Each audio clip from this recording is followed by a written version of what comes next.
Bentuknya yang sederhana dapat dilipat dan bobotnya yang ringan, membuat koba-koba dapat dibawa kemana saja dan memiliki banyak kegunaan.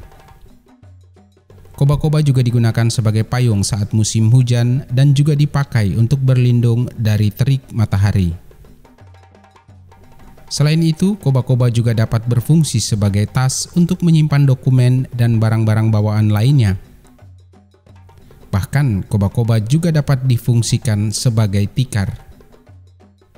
Hingga kini, lembaran multifungsi hasil jahitan tangan manusia ini masih populer dan kerap digunakan masyarakat tradisional di Kabupaten Maibrat, Papua Barat saat beraktivitas sehari-hari seperti pergi ke kebun. Koba-koba yang dipakai para perempuan biasanya berukuran lebih besar, sedangkan untuk laki-laki berukuran kecil. Selain ukuran, perbedaan koba-koba yang dipakai perempuan dan laki-laki juga dapat dilihat dari jumlah jahitan benang yang biasanya ditambahkan sebagai hiasan.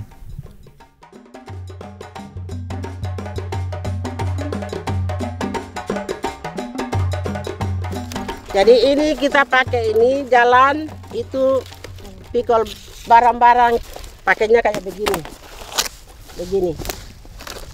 Pakai begini, kalau hujan kita sampai di rumah bakar api, koba-koba ini kita taruh di atas para-para. Kering kita pakai tidur. Koba-koba ini kering dulu baru kita bisa buka. Kita buka, anak-anak ini kita kasih tidur, kita tidur. Bapak juga tidur.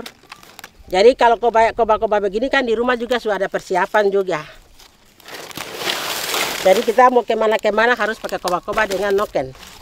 Jadi laki-laki di sini tidak bisa jalan kosong, harus pakai koba. Dia isi barang-barang. Isi parang kah, isi parang di sini, isi makanan toh, bekal untuk dia jalan ke kebun. Isi di sini, air juga diisi di sini.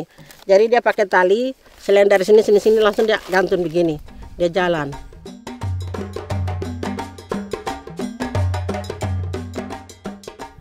Bahan utama pembuatan koba-koba adalah daun pandan hutan. Dalam bahasa daerah Maibrat, pandan hutan disebut am. Sehingga oleh masyarakat di sana, koba-koba lebih populer dengan sebutan am. Daun pandan hutan digunakan karena ukurannya yang lebih kecil dari daun tikar dan tidak terlalu panjang, sehingga mudah untuk ditekuk dan dijahit. Sejenis pondang. Tapi kalau daun pondang tidak baduri. Yang ini baduri. Jadi dia tumbuh di hutan. Kita potong itu memang orang dalam prosesnya juga kita kena duri, bisa baluka.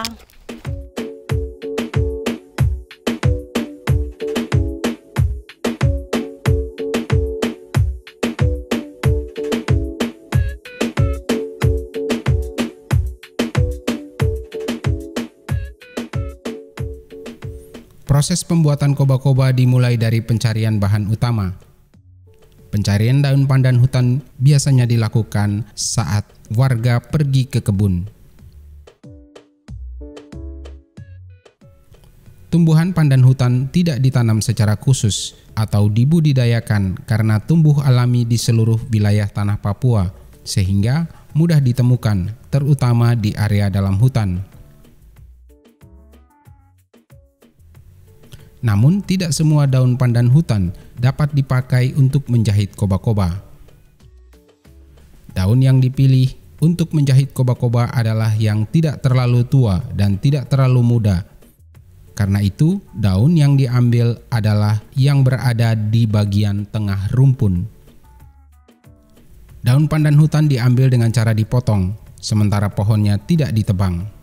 Pasalnya, setelah dipotong, pucuk daun pandan hutan akan terus tumbuh untuk kemudian bisa diambil kembali.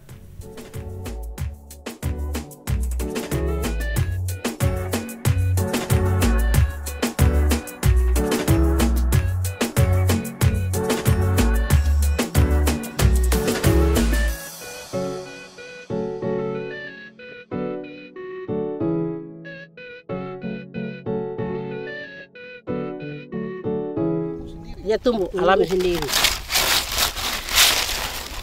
Ini kalau kita potong toh, kalau potong tinggal saya boleh dia bisa tumbuh. Kalau kita teban, dia sudah punah itu, dia sudah bisa tumbuh lagi.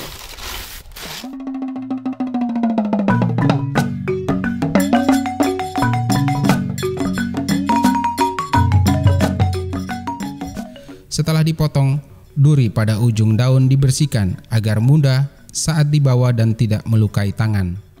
Demikian pula tulang daun dikikis agar lebih lentur dan mudah untuk ditekuk.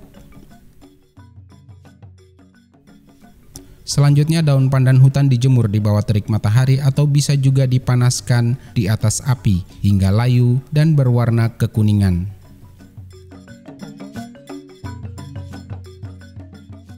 Oke, ini saya mau siap kayu ini untuk membakar api. Rau daun koba baru dong anyam dia dulu. Jahit. Untuk kita pakai tidur. Pakai tidur kah, pakai untuk hujan kah?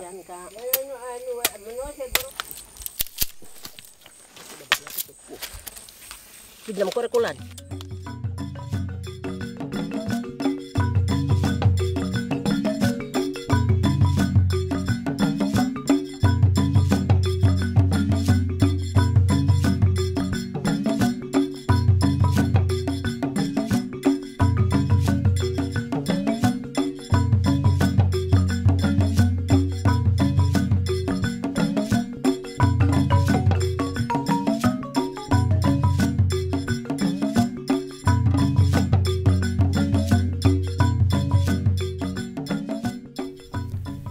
Daun yang sudah layu kemudian digulung dan disimpan selama 1 hingga 2 hari untuk merapikan setiap helainya. Jumlah daun yang dipakai untuk menjahit selembar koba-koba harus genap dan tidak boleh ganjil agar bentuknya simetris.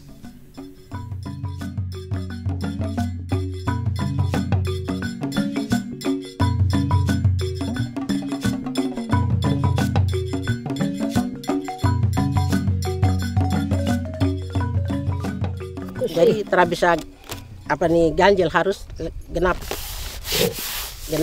Kalau ini kan 1, 2, 3, 4, 5, 6. Ini 12. 1, 2, 3, 4, 5, 6. Jadi hitung pegang 2. Pegang begini dihitung 1. Pegang 2 lembar ini dihitung 1.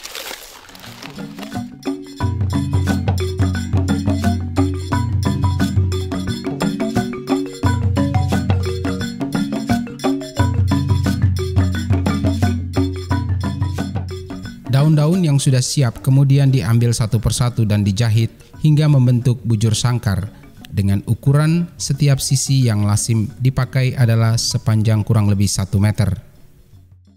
Ukuran tersebut disesuaikan dengan rata-rata tinggi badan kaum perempuan. Sementara koba-koba yang dijahit untuk kaum pria ukurannya berkisar setengah dari ukuran yang dipakai oleh kaum perempuan. Lembaran daun yang sudah dijahit kemudian dilipat menjadi 2 bagian. Salah satu ujung kembali dijahit dan dibuatkan hiasan pada bagian luarnya sebagai tanda bahwa bagian tersebut yang dipakaikan pada kepala. Terkadang dibuatkan juga hiasan pada bagian luar koba-koba dengan menggunakan benang berwarna-warni.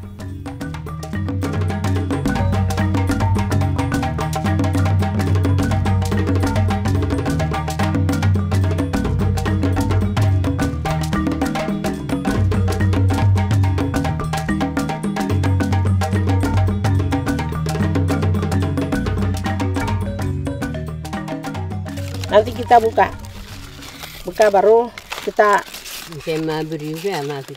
iya toh.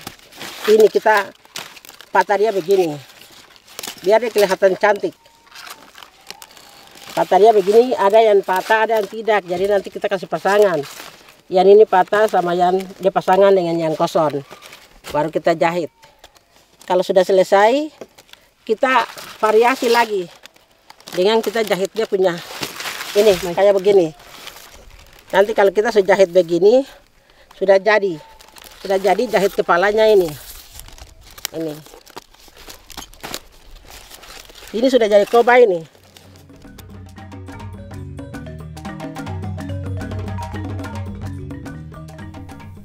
Peralatan yang digunakan untuk menjahit setiap helai daun pandan hutan menjadi satu lembaran utuh koba-koba antara lain jarum, tali, serta pisau dan parang.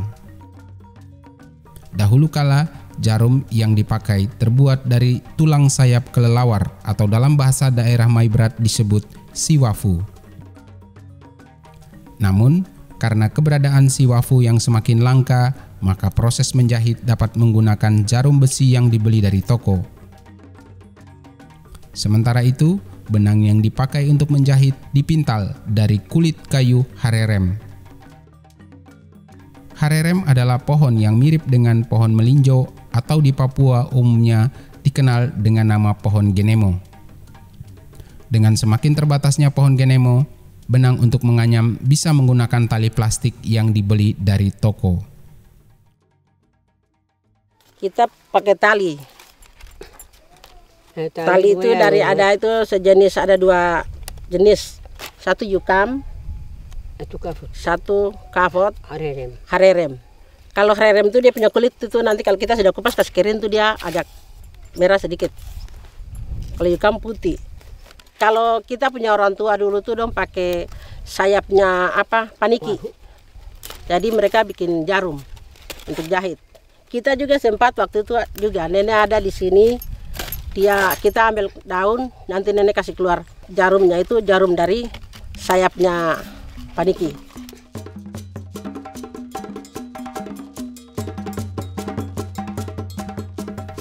Dibutuhkan waktu 2-3 hari untuk menyelesaikan satu lembar koba-koba, mulai dari mencari dan menyiapkan bahan hingga menjahitnya menjadi selembar utuh.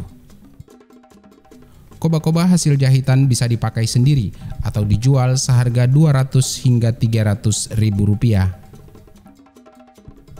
Koba-koba juga biasanya dijual sepaket dengan noken dengan kisaran harga mencapai 500 ribu rupiah. Bukan tanpa sebab, karena noken dan koba-koba merupakan bagian dari busana tradisional yang wajib dikenakan saat gelaran pesta adat atau ritual lainnya. Bahkan koba-koba juga kadang menjadi cindramata dari masyarakat Maibrat untuk diberikan kepada tamu atau pejabat yang berkunjung ke daerah mereka. Dijual juga, terus kita pakai sendiri juga. Ada orang pesan, kita bikin. Nanti kalau mama ade doran ini yang nyam noken, kita titip. Koba-koba sama noken kalau kita jual mahal. Jadi biasa tuh kalau macam koba sama noken itu biasa kita jual tuh 500. Kita bawa ke pameran di Maibrat ini. Jadi biasa kita bawakan kita punya hasil-hasil lokal ini. Ada yang anyam noken, kita tusuk manik-manik. Maniknya ini kita beli. Ini kita bikin baru kita jual di pameran.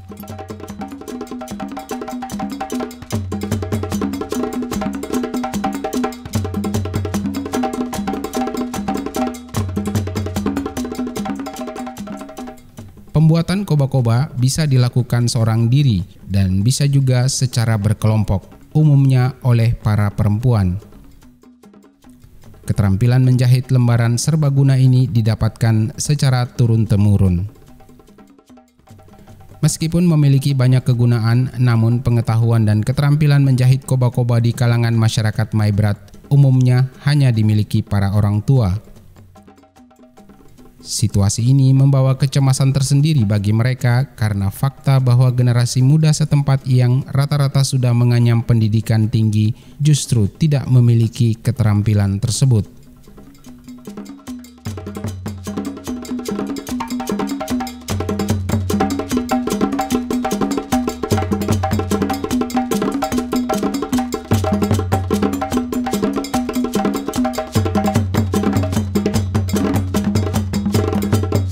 Selalu kita ajak anak-anak muda ini, kita bilang maksudnya kita bisa anyam koba ke hutan, potong daun koba anyam noken kulit kayu untuk anyam noken. Mereka pada prinsipnya tidak bisa. Mereka aduh tidak bisa, saya bilang harus meniru. Nanti kalau kita punya mama-mama nih, apa kita ini sudah tidak ada? Kalau orang bilang dulu orang di sini punya noken mana kobanya, tidak ada yang meningkatkan lagi.